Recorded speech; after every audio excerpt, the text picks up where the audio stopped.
story recapped here. Today I'm going to explain a sci-fi film called Adam. Spoilers ahead, watch out and take care. In this dystopian future, two figures traverse across a desolate land. Elsewhere, convict number 227,900, or Adam, wakes up, strapped to a room filled with various machinery. Upon inspection of his surroundings, Adam desperately pulls himself away from his confines until the straps automatically detach from his mechanical shell, allowing him to descend to the floor. He breathes heavily as he looks at his body, tearing away the orange material that barely covers his metal arms. As he crawls on the ground, he sees his reflection on the floor, discovering his face for the first time since awakening. Horrified, Adam tries to remove the face portion of his body, continuously pulling and smacking it away until he slams himself on the floor, leaving a crack across his face. Despite all his efforts, the face stays on. Adam's actions soon stop when an alarm blares, alerting him of the door opening. With no other option, he scrambles back to his feet and walks through the hallway to see the bright outdoors. Upon his exit, he sees many others like him, robots with orange and blue finishings on their body, all embedded with screens on their chest that display their convict number and name. Everyone walks straight to an unknown destination, monitored by regular humans armed with guns and garbed in protective gear. When one robot trips on its steps, one tries to help them, but the guards shout at them to keep moving forward. Unsatisfied, the guards start shooting at the ground as a warning, making some robots crouch in defense to get away from the line of fire, though one still unluckily gets shot. Another guard stops the man from shooting further and points toward two silhouettes approaching their location. Seeing the two, the guards start to retreat inside their base. Their platform folds up and rises back into the tower, leaving the robots to encounter the mysterious strangers. When they get close, the robot's size pales in comparison to the two, who are equipped with pole legs. To seem less imposing, they walk closer to the crowd of robots while retreating their pole legs, meeting the robots at their height level. Upon closer look, the two figures turn out to be robots, one that resembles a samurai and a larger one that resembles a shaman, Nidalus. Nidalus sets his pole on the ground before raising his palm toward the robot convicts. In a few seconds, the screen on their chest starts glitching. One by one, the screens turn off, removing the convict numbers on their chests. When the two mysterious robots walk away to leave, a robot bumps into Adam as it decides to follow the two. More of the robots follow in pursuit of freedom, so with one last look behind him, Adam also follows the crowd. As the robots follow them, they soon cross a burning wasteland. However, the strenuous circumstances damage the robots, despite their mechanical shells. One robot, with its parts mildly burnt, has its eye socket hanging from its face. Despite its efforts to continue walking along with the group, electric currents run along its body as it continues to malfunction. It gasps as if in pain until it collapses to the ground. Seeing his robot companion fall and unable to get up, Adam walks back to help. Upon noticing this interaction, Nidalus starts walking back to their spot. While other robots continue moving forward, ignoring their fallen comrade, Adam reaches for its hand and pulls it up. Despite Adam's efforts to help, however, he's unable to get the damaged robot back up. When Nidalus checks on their damaged companion, he notices that the robot has met its final stretch, no longer able to work. Thus, Nidalus walks away, and Adam has no choice but to keep moving forward as well. Arriving at a hidden facility, the robots that guard the entrance greet Nidalus with a salute before the doors open for everyone, revealing a brightly lit entryway. Everyone follows suit as an alert blares on the speakers in Mandarin, telling them to stand, wait for decontamination, then move forward. Once everyone is inside the dark facility, the robots all sit in different groups around flares of light. While there, Nidalus explains who or what they are. Nidalus reveals that they all used to live within a walled city of the consortium, but they were cut away from their human bodies, and only their consciousness was transferred to their current robot shells. None of them have recollections of this, nor about their life in general, because the consortium wiped their minds. Nidalus continues that one felony conviction saves the lives of 10 citizens. However, the consortium defines their brains as tainted, therefore they have no use for them. Despite his knowledge of the situation, Nidalus points out that they have no idea why they're being kept alive and to what extent. All they know is that it has been this way for generations. Thus, when the robots were freed from their previous enclosures, Nidalos came to unlock them, thus the malfunctioned screens. Had he not unlocked them, they all would have continued to wander aimlessly until the robot body's batteries fail and their brains suffocate. With that, Nidalos says he chose life for all of them because he will always choose life. Then, for those that are still ensnared in the illusions of the past, Nidalos points them toward a companion, the mirror, who is watching them from a window in another room. Because of that note, a few robots question who or what the mirror is, so Nidalos explains that she's someone who can read traces of their minds in order to reveal their history, past, and crimes. The robots rise in anticipation when the mirror enters the room to join them. She walks straight to Adam, allowing him to see that under her black cloak, the mirror is also a robot being, one that's more similar looking to a human, but her eyes are nowhere to be seen. Instead, she has moving skin where her eyes should be. Raising her hands toward Adam, the mirror reads Adam's consortium criminal code, revealing that Adam's felony is treason. Adam is also guilty of terrorism upon committing an attack on the Tacoma walled city. His crimes against the consortium catch Nidalos' attention, so he stands up to walk toward Adam. Adam does nothing to deny or confirm these allegations as Nidalos stares at him with a curious gaze. Meanwhile, somewhere amidst dried lands is a walled habitat, cared for by a small number of survivors. Beyond these walls is a miraculous patch of greenery. There, humans, still in their actual bodies, help around the agriculture, while robots are tied to a crucifix with a banner of the tribe hanging above them. The tribe is spearheaded by a priest, who walks toward the front of their location with 2 guards flanking him.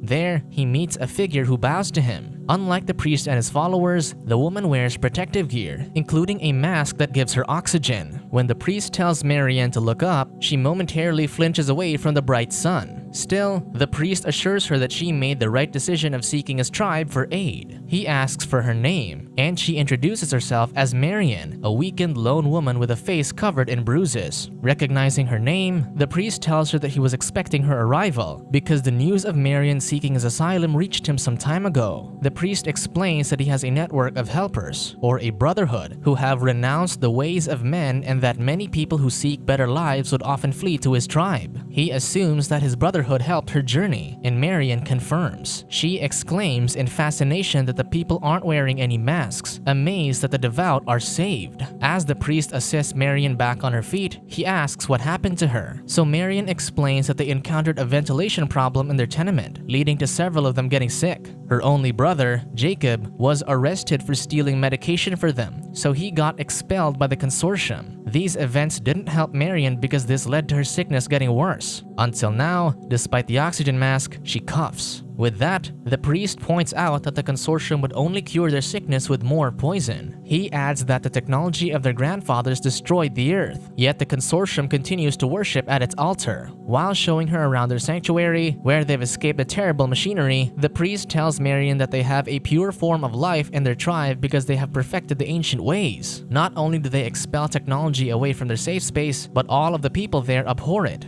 Thus, Marianne confesses that she came to see the priest and his place because she has heard of people talking about him, or more specifically, the miracles that he's able to do. Hearing that, the priest picks up a large rock, asking her to cast away the technology of the consortium and renounce the ways of their current society. As he leads her to a bound robot, he adds that he wants Marianne to swear that she will break the consortium's machines when the time comes, and that she will riot for the cause of purity. He convinces her to believe it's better to kill a man enslaved to a machine, those whose consciousness has transferred to a robot body, rather than let them live and suffer. Along with that, the priest wants Marianne to swear that she will believe in everything he says. After finishing his conditions, Marianne grabs onto his arm, kneeling as she promises her devotion to him and that she believes in him. The priest doesn't look at Marianne and instead tries to brush her hold off his arm, but Marianne stands and continues to hold on to him. Thus, the priest tells Marianne that her faith should be proven by actions, not just mere words. Hearing her name, the robot speaks up, calling out to Marianne. Staring at the robot, Marianne is speechless as the priest confirms the truth. This is her brother, Jacob, now turned into a robot by the consortium due to his crimes. However, Jacob can no longer use his voice synthesizer properly as his words come out as glitchy noises. Marianne mourns for her brother's fate as the priest orders her to look at her brother, saying the consortium fashioned him into the very image of the devil after they've harvested his body. Afterward, the priest hands the rock to Marianne, softly telling her to end Jacob's suffering. Marion takes a moment, yet doesn't hesitate as she takes the rock with shaky hands and staggers close to Jacob. Desperation rules over her hesitation, so Marion raises the rock and slams it down to her brother's robot head, dealing blow after blow despite Jacob's desperate pleas to make her stop. Marion soon deals the finishing blow, killing her brother completely as his robot body breaks. Marion also breaks down on the ground, mourning her brother. After she follows through with her end of the bargain, the priest takes Marion's face, making her face him as he removes her mask. The priest announces himself as the purification of the blood and the body, and Marion's bruises slowly disappear at his healing touch. She cries in both happiness at her salvation and mourning. Now that he has given Marion what she wants, the priest tells her to go and discover peace within their sanctuary because she's safe here. The priest walks away and into a dark tunnel alone. Upon approaching a door, he raises his hand to open it, revealing a room filled with technology. As he walks forward, his clothes fly off his body, including his skin. Piece by piece, his human appearance is peeled off, revealing his robot body. He approaches the machine at the center, gazing up at it in worship.